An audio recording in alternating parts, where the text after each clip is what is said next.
അൽഹംദുലില്ലാ വസ്സലാത്തു വസ്സലാമു അലാ റസൂലില്ലാ വഅലാ ആലിഹി വസഹ്ബിഹി അജ്മഈൻ അമ്മാ ബഅദ് തഖുല്ലാഹ്. സ്നേഹാദരണീയരായ സത്യവിശ്വാസികളെ, വിശ്വാസിനികളെ, ജീവിതത്തിന്റെ എല്ലാ മേഖലകളിലും റഹ്മാനായ അള്ളാഹുവിന്റെ വിധി വിലക്കുകൾ കഴിവിന്റെ പരമാവധി സൂക്ഷിച്ച് നല്ല ഭക്തരായി ജീവിക്കണം എന്ന് എന്നോടെന്ന പോലെ ഓരോരുത്തരോട് മാത്രയാണ്. അള്ളാഹു നമ്മെ എല്ലാവരെയും അനുഗ്രഹിക്കുമാറാകട്ടെ. നമ്മുടെ ജീവിതത്തിൽ ആലോചിക്കേണ്ട ഒരു ചെറിയൊരു കാര്യത്തെക്കുറിച്ചാണ് ഇൻഷാ അള്ളാഹ് സംസാരിക്കുന്നത്. കഴിഞ്ഞ ദിവസം നമ്മുടെ മക്കളുടെ എല്ലാവരുടെയും റിസൾട്ട് വന്നല്ലോ. ഒരു അധ്യാപകൻ എന്നുള്ള നിലയിൽ നമ്മുടെ കലാലയത്തിലും അതേപോലെ രക്ഷിതാവ് എന്നുള്ള നിലയിൽ നമ്മുടെ വീടുകളിലും നടന്ന ഒന്ന് രണ്ട് ചെറിയ അനുഭവങ്ങൾ പറയാം. അതുപോലെ SSLCയുടെ റിസൾട്ട് വന്നു. സ്കൂളുകളിലും വീടുകളിലുമൊക്കെ രണ്ടു തരത്തിലുള്ള പ്രതികരണങ്ങൾ ഉണ്ടായി. ഒന്ന്, ആ മാർക്ക് ലിസ്റ്റുകൾ കണ്ട് തനിക്ക് താൻ വിചാരിച്ച മാർക്ക് കിട്ടിയതറിഞ്ഞ് തുള്ളിച്ചാടി മാതാപിതാക്കളെ പോയി ആലിംഗനം ചെയ്ത് ഗൾഫിലുള്ള ഉപ്പാക്കും അല്ലെങ്കിൽ ബന്ധുമിത്രാദികൾക്കും കൂട്ടുകാർക്കൊക്കെ വീഡിയോ കോൾ ചെയ്ത് ചെറിയ മിഠായികളൊക്കെ എല്ലാവർക്കും കൊടുത്ത് അത് സ്റ്റാറ്റസ് ഒക്കെ ആക്കിയിട്ട് വലിയ സന്തോഷ പ്രകടനം നടത്തി തുള്ളിച്ചാടുന്ന മക്കളെ കണ്ടു. എന്നാൽ രണ്ടാമത്തെ ഒരു വിഭാഗം, അവര് മാർക്ക് ലിസ്റ്റ് അറിഞ്ഞ ഉടനെ അവരുടെ മുഖത്ത് നിരാശ കണ്ടു. അവർ മെല്ലെ പതുക്കെ ആളുകളോട് അധികം സംസാരിക്കുന്നൊന്നുമില്ല. കുടുംബത്തിലെ ആളുകൾ എത്രയാണ് മാർക്ക് എന്ന് ചോദിക്കുമ്പോൾ അവർ കുഴപ്പമൊന്നുമില്ല എന്ന് പറഞ്ഞ് വളരെ നിരാശയോടുകൂടി, അവർക്ക് സന്തോഷമല്ല, ആനന്ദമല്ല, മാർക്ക് ലിസ്റ്റ് കാണിച്ചു കൊടുക്കണില്ല. ഗൾഫിൽ നിന്നും കൂട്ടുകാരും ഫോൺ ചെയ്യുമ്പോൾ അവർ ആ ഫോൺ കോളുകൾ കട്ടാക്കുകയാണ്. ചിലരൊക്കെ കരയുന്നുണ്ട്, ചിലർ സങ്കടപ്പെടുന്നുണ്ട്. ഇങ്ങനെ ഒരു രംഗവും നമ്മൾ കാണുന്നു. സത്യത്തിൽ നമ്മുടെ ഒരു 10ാം ക്ലാസ്സിലെ ഒരു മാർക്ക് ലിസ്റ്റിന്റെ അല്ലെങ്കിൽ ഒരു റിസൾട്ടിന്റെ രണ്ട് അവസ്ഥകളാണ് ഇതെങ്കിൽ അവിടെ നമ്മൾ ഞാൻ ആലോചിച്ചത്, പരലോകത്ത് നമ്മുടെ റിസൾട്ട് അള്ളാഹു തരുന്ന രംഗത്തും ഇതുപോലെ ഒരു അവസ്ഥ അള്ളാഹു ശരിക്കും നമുക്ക് പറഞ്ഞു തന്നിട്ടുണ്ട്.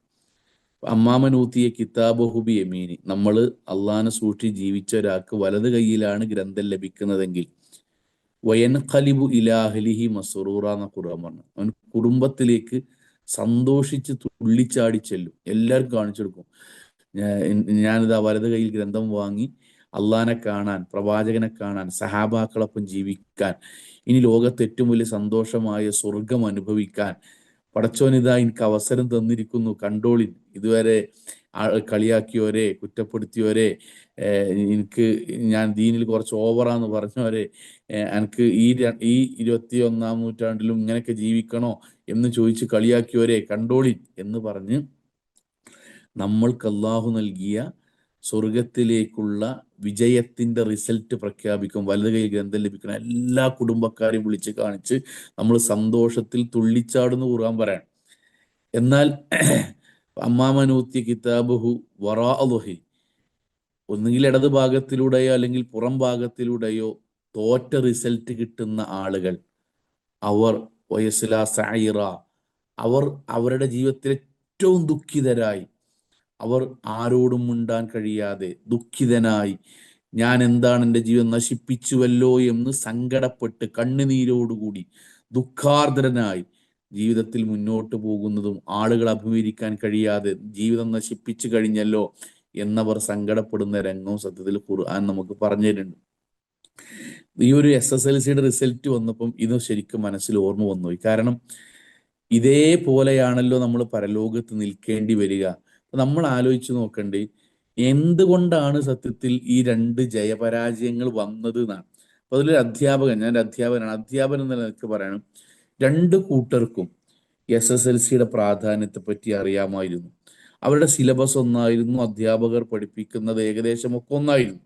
പക്ഷെ ഒരാൾ അതിനു വേണ്ടി ഒരുങ്ങി തയ്യാറായി പ്രാധാന്യം തിരിച്ചറിഞ്ഞു, എന്നിട്ട് അതിനു വേണ്ടി അയാൾ മെനക്കെട്ടു, അധ്വാനിച്ചു. രണ്ടാമത്തെ ആള് അത് കുഴപ്പമില്ല, അതൊക്കെ നമുക്ക് നേടിയെടുക്കാവുന്നതേ ഉള്ളൂ, വലിയൊരു അധ്വാനമൊന്നും വേണ്ട, ഈ ആൾക്കാർ പറയണ അത്രയൊന്നും സംഭവം ഒന്നല്ല എന്ന സ്വന്തം ധാരണയിൽ ജീവിച്ചു. ഫലമോ അധ്വാനിച്ചവന് വിജയിക്കാനും കഴിഞ്ഞു, സ്വന്തം ധാരണയിൽ ജീവിച്ചവൻ പരാജയപ്പെടുകയും ചെയ്തു. പരിശുദ്ധ ഖുർആൻ സൂറത്തു നഹലിലെ 32-ാമത്തെ ആയത്തിൽ സത്യവിശ്വാസികളുടെ മരണത്തെപ്പറ്റി പറഞ്ഞെടുത്ത് കാണാം. അല്ലദീന യതവഫാഹുമുൽ മലായികത്തു ത്വയ്യിബീൻ. സത്യവിശ്വാസികളായ നല്ല മനുഷ്യന്മാരുടെ മരണസമയത്ത് അവരുടെ അടുക്കലേക്ക് മലക്കൾ വരും. യഖൂലൂന സലാമുൻ അലൈക്കും ഉദ്ഖുലൂ അൽ ജന്ന. അവരോട് പറയും, നിങ്ങൾ സ്വർഗത്തേക്ക് പ്രവേശിച്ചോളൂ. വിശ്വാസികളെ പറ്റി പറയാട്ടോ.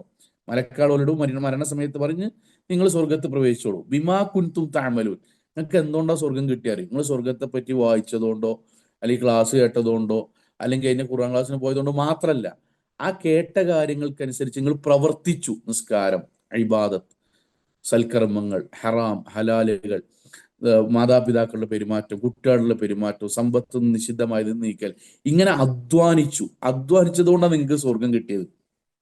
പരിശുദ്ധ ഖുർആൻ 8-ാം അധ്യായം സൂറത്തു അൻഫാലിൽ 50-51 ആയത്തുകൾ സത്യനിഷേധികളായ ആളുകളുടെ മരണത്തെ പറ്റിയും അവരുടെ അടുക്കലേക്ക് മലക്കൾ വരുന്നതിനെ പറ്റിയും പറയുന്നുണ്ട്. വലൗ തറ ഇത് യതവഫല്ലദീന കഫറു അൽ മലായിക. സത്യനിഷേധികളായ ആൾക്കാരുടെ മരണസമയത്ത് അവരുടെ അടുക്കലേക്ക് മലക്കൾ വരും. യദ്രിബൂന വുജൂഹവും അദ്ബാറഹും. എന്നിട്ട് അവിടെ മുഖത്തും ശരീരത്തിന് വ്യത്യസ്ത ഭാഗങ്ങളിൽ പുറംഭാഗത്തും മുൻഭാഗത്തൊക്കെ അതിശക്തമായി അവരടിക്കും. എന്നിട്ട് അവരോട് പറയും, വദൂഖു അദാബൽ ഹരീഖ്. വേദനാജനകമായ നിന്ദ്യകരമായ ശിക്ഷ അനുഭവിച്ചോളൂ. എന്തുകൊണ്ടാണ്? ദാലിക ബിമാ ഖദ്ദമത് ഐദീകും. ഇത് നിങ്ങൾ പ്രവർത്തിച്ചതിന് പടച്ചോൻ തരികയാണ്. ഇത് വളരെ പ്രധാനമാണ്. പ്രവർത്തിച്ചത് കൊണ്ടാണ്, പടച്ചോനെതിരായി ജീവിച്ചത് കൊണ്ടാണ്. തെറ്റുകളെ കുറിച്ച് അറിയാത്തതുകൊണ്ടല്ല. കുഴപ്പമില്ല, ഒക്കെ നമുക്ക് അവസാനത്തിന് ശരിയാക്കാം. അതൊക്കെ ഒരു ഉംറ ചെയ്യുമ്പോഴത്തിന് ശരിയാക്കാം. അതിപ്പോ ഇങ്ങനെ നോക്കുകയാണെങ്കിൽ കുട്ടിന്റെ കല്യാണം നടത്താൻ കഴിയില്ല, അതുകൊണ്ട് കുറച്ചൊക്കെ ഒന്ന് പലിശ വാങ്ങാം. അല്ലെങ്കിൽ ഇപ്പൊ ഇങ്ങനെ ഞാൻ ഈ ഒരു പ്രായത്തിലല്ല, ഇപ്പൊ തന്നെ അവിടത്തൊക്കെ മറിച്ച് നടന്നാൽ അത് ശരിയാവില്ല. കുറച്ച് കഴിഞ്ഞിട്ടൊക്കെ കുറച്ചൊക്കെ ഒന്ന് ആയിട്ട് നമുക്ക് ശരിയാക്കാം. അങ്ങനെ കുട്ടികൾ കുറച്ച് പഠനമൊക്കെ കഴിഞ്ഞിട്ട് പിന്നെ ദീനിയാക്കുക. എൻ്റെ എല്ലാ കഷ്ടപ്പാടും കഴിഞ്ഞിട്ട് പിന്നെ ഞാൻ എന്ത് ചെയ്യുക, ദീനിന്റെ പ്രവർത്തനത്തിലേക്ക് വരാം എന്നിങ്ങനെ നിങ്ങൾ ആലോചിച്ചുകൊണ്ടും പ്രവർത്തിച്ചത് കൊണ്ടാണ് നരകം കിട്ടിയത്. ഇതിൽ നമ്മൾ ഏതിൽ പെടുന്നു നമ്മൾ ആലോചിക്കുക. നമ്മൾക്ക് 2 ഓപ്ഷനേ ഉള്ളൂ: വലത് കൈയിൽ ഗ്രന്ഥം ലഭിക്കുന്ന ആളുകൾ, അല്ലെങ്കിൽ ഇടത് കൈയിൽ ഗ്രന്ഥം ലഭിക്കുന്ന ആളുകൾ. ഇതിൽ രണ്ടിലൊന്നിലും ഞാനും നിങ്ങളും പെടും. അത് വലത് കൈയിൽ കിട്ടുന്ന ആളുകൾ സ്വർഗ നരകത്തെ പറ്റി അറിയുന്നതോടൊപ്പം പ്രവർത്തിച്ചവരാണ്. ഇടത് കയ്യിൽ ഗ്രന്ഥം ലഭിക്കുന്ന ആളുകൾ സ്വർഗ നരകത്തെ പറ്റി അറിയുന്നവരും ക്ലാസ് കേട്ടവരും കുറച്ചൊക്കെ കഴിഞ്ഞിട്ട് ശരിയാകാന്ന് വിചാരിച്ചവരാണ്. ഞാൻ ചെറിയൊരു കാര്യം മാത്രം പറയാം, അപ്പം മനസ്സിലാകുന്നതിന് വേണ്ടി. അപ്പൊ നിങ്ങൾ ആലോചിച്ച് പോകും, എന്നും സുബഹിക്ക് പള്ളിയിൽ പോയി നിസ്കരിക്കുന്ന ഒരാൾ, നമ്മൾ അങ്ങനെ മനസ്സിലാക്കുന്ന, എന്നും സുബഹിക്ക് പള്ളിയിൽ പോയി നിസ്കരിക്കുന്ന ഒരാൾ, അയാൾക്കൊരു 5:45 അല്ലെങ്കിൽ ഒരു 5:45 അയാൾക്ക് നെഞ്ചുവേദന വന്നു. അയാളെ നേരെ ഹോസ്പിറ്റലിലേക്ക് കൊണ്ടുപോവുകയാണ്. ധൃതിപ്പെട്ട് ആംബുലൻസിൽ കൊണ്ടുപോവുകയാണ്. അയാളുടെ മനസ്സിൽ നിങ്ങൾ ആലോചിച്ച് നോക്കൂ, ആ മരണവേദനയിലും അയാൾക്ക് സമാധാനവും സന്തോഷവും ഉണ്ടാവും. അതിന് കാരണം എന്താണെന്ന് വെച്ചാൽ, ആ ഒരു ദിവസം അള്ളാഹുവിന് വേണ്ടി നിർവഹിക്കേണ്ട ആരാധനാ കർമ്മം അള്ളാഹു പറഞ്ഞ മൻ സ്വല്ല സുബ്ഹ ഫിൽ മസ്ജിദ് ഫഹുവ ഫീ ദിമ്മത്തില്ലാ. അള്ളാഹുവിന്റെ പള്ളിയിൽ പോയി സുബഹി നമസ്കരിച്ചവൻ അള്ളാഹിന്റെ സംരക്ഷണം കിട്ടുന്നതാണ്. ആ ആരാധന ചെയ്ത സന്തോഷത്തിൽ, പടച്ചോന്റെ പ്രൊട്ടക്ഷൻ, പടച്ചോനെ എനിക്ക് അള്ളാഹു സ്വീകരിക്കുകയാണെങ്കിൽ കിട്ടുമല്ലോ എന്ന സമാധാനത്തിലാണ് അയാൾ മരണത്തിലേക്ക് പോവുക. എന്നാൽ എന്നും ഒരു 6:20 വീട്ടിൽ നിന്ന് എഴുന്നേറ്റ് 6:20 6:15 വീട്ടിൽ നിന്ന് അലാറം വെച്ച് എഴുന്നേറ്റ് സുബഹി നിസ്കരിക്കുന്ന ഒരാളെ സംബന്ധിച്ചിടത്തോളം 5:45 അയാൾക്ക് നെഞ്ചുവേദന വന്ന് ആശുപത്രിയിൽ കൊണ്ടുപോവുകയാണെങ്കിൽ അയാൾക്ക് വല്ല സമാധാനം ഉണ്ടാവുമോ? ഇല്ല. കാരണം എന്താന്ന് വെച്ചാൽ, ബോധം പോവുക, തെളിയൊക്കെ ചെയ്യാണ്, അങ്ങോട്ടും ഇങ്ങോട്ടും വേദന കൂടുകയാണ്, ഒന്നും ചെയ്യാൻ വയ്യ. പക്ഷെ അയാളുടെ മനസ്സിങ്ങനെ പടക്കും. എന്താണ് പടക്കണ്? പടച്ചോനെ, ഞാൻ ഈ സുബഹിക്ക് ആൾക്കാർ, എൻ്റെ കൂടെയുള്ള മുഴുവൻ ആൾക്കാർ സുബഹി നിസ്കരിച്ച് വന്നിട്ടും ഞാൻ അള്ളാഹ്ക്ക് വേണ്ടിയുള്ള ഈ ആരാധനാകർമ്മം നിർവഹിക്കാതെയാണല്ലോ മരിക്കാൻ വേണ്ടി പോണത്. ഇതാണ് സത്യത്തിൽ എല്ലാ വിഷയത്തിലും നമ്മൾക്ക് ഒരാൾക്ക് സന്തോഷവും മറ്റൊരാൾക്ക് ദുഃഖം ഉണ്ടാകുന്നതിന്റെ മെയിൻ കാരണം അറിവില്ലായ്മ കൊണ്ടല്ല സഹോദരങ്ങളെ, ഭൂരിപക്ഷം. പിന്നെയോ, അറിഞ്ഞിട്ട് നമ്മൾ കുറച്ചൊക്കെ കഴിഞ്ഞിട്ട് ശരിയാകുക, പിന്നെ ആകാം. SSLCക്ക് അധികം മാർക്ക് കിട്ടാത്ത അധികം ആൾക്കാരും അവർക്ക് പഠിക്കാൻ അറിയാത്തതൊന്നുമല്ല, ശരിയാവും എന്ന ധാരണയിൽ ജീവിച്ചത് കൊണ്ടാണ്. അതേ ധാരണ പരലോകത്തിന് വിഷയത്തിൽ നമ്മൾക്ക് ഉണ്ടാകാൻ പാടില്ല. ഞാൻ അവസാനിപ്പിക്കണ്. ഇപ്പം ബലി പെരുന്നാളൊക്കെ വരികയാണ്, ഉളുഹിയത്തിന്റെ കാര്യങ്ങളൊക്കെ ഇങ്ങനെ വരികയാണ്. അപ്പൊ നമ്മളെ ഓരോ മഹലിലും എന്താ അതിൻ്റെതായ ഓഹരികൾ ഉണ്ടാവും. നമ്മൾ നമ്മളെ മനസ്സിൽ നിയത്ത് വെക്കണം, ഇൻഷാ അല്ലാ അടുത്ത കൊല്ലം ഒന്നും ചിലപ്പോൾ നമുക്കൊരു ആയുസ് ഇല്ലെങ്കിൽ പടച്ചോനെ എനിക്ക് കിട്ടിയൊരു ആയുസ് കൊണ്ട് പടച്ചോന്റെ മാർഗത്തിൽ ഉലുഹിയത്തിന്റെ കർമ്മത്തിൽ ഞാനും എൻ്റെ കുടുംബം ഉണ്ടാവും. അതിന് എത്ര, ഒന്നാണെങ്കിൽ ഒന്ന്, അരയാണെങ്കിൽ അര, അറ്റ്ലീസ്റ്റ് ഒരു ഷെയറെങ്കിലും ഉണ്ടാകും. അത് എനിക്ക് ഞാൻ തയ്യാറായി നിൽക്കുന്ന ഒരാൾക്ക് അതിന്റെ കൂലിട്ടും. അല്ലെങ്കിൽ നിങ്ങൾ ആലോചിച്ചു, ഞാൻ മനസ്സിലാക്കാൻ അത് വലിയ സംഗതിയായിട്ടല്ല എങ്കിലും ആലോചിച്ചു, ഇപ്പൊ ടൂറിന് വെക്കേഷനാണ്, നമ്മൾ കുടുംബസമേതം ടൂർ പോകുന്നു, ഞാനും എല്ലാവരും പോകണം. ആ ടൂറിന് വേണ്ടി ചെലവഴിക്കുന്ന, ഒരു ഒറ്റ ടൂറിന് വേണ്ടി നമ്മൾ ചെലവഴിക്കുന്ന പൈസന്റെ പകുതി മതിയാകും സത്യത്തിൽ ഒരു ഓഹരിക്ക് ഉലുഹിയത്തിന് ചേരാൻ. പക്ഷെ ടൂറുകൾ നാലോ മൂന്നോ അഞ്ചെണ്ണോ പോകുന്ന, അത് കുടുംബസമേതം പോകുന്ന, അത് പ്ലാൻ ചെയ്യുന്ന, അതിന് വാട്സപ്പിൽ ഗ്രൂപ്പ് ഉണ്ടാക്കിയൊക്കെ പോകുന്ന, അത് നല്ലതാട്ടോ, കുഴപ്പമില്ല, ഇസ്ലാമികമാണെങ്കിൽ നല്ലതാണ്. അതിനു വേണ്ടി പണം ചെലവഴിക്കുന്ന നമ്മൾക്ക് ഉൽഹിയത്തിന്റെ വിഷയം ഭയങ്കര ടൈറ്റാണ്. അത് എന്താ ഇപ്പോഴത്തെ സാമ്പത്തികം നിങ്ങൾക്ക് അറിയില്ലേ, നമുക്ക് കഴിയില്ലല്ലോ എന്ന് പറയുന്നത് സത്യത്തിൽ പടച്ചോൻ അറിയും. ഇതാണ് പറഞ്ഞത്, ഒന്ന് തയ്യാറാകുന്നവനാണ്. മറ്റത് അറിഞ്ഞുകൊണ്ട് അതൊക്കെ കുറച്ച് കഴിഞ്ഞാൽ കുഴപ്പമില്ല കുഴപ്പമില്ല, എൻ്റെ ഇഷ്ടപ്രകാരം ജീവിച്ചാലും കിട്ടുന്നതാണ് സ്വർഗം എന്ന് വിചാരിക്കുന്നതാണ്. അതിൽ നമ്മൾ മാറുക. ഞാൻ എൻ്റെ വാക്ക് അവസാനിപ്പിക്കുന്നു.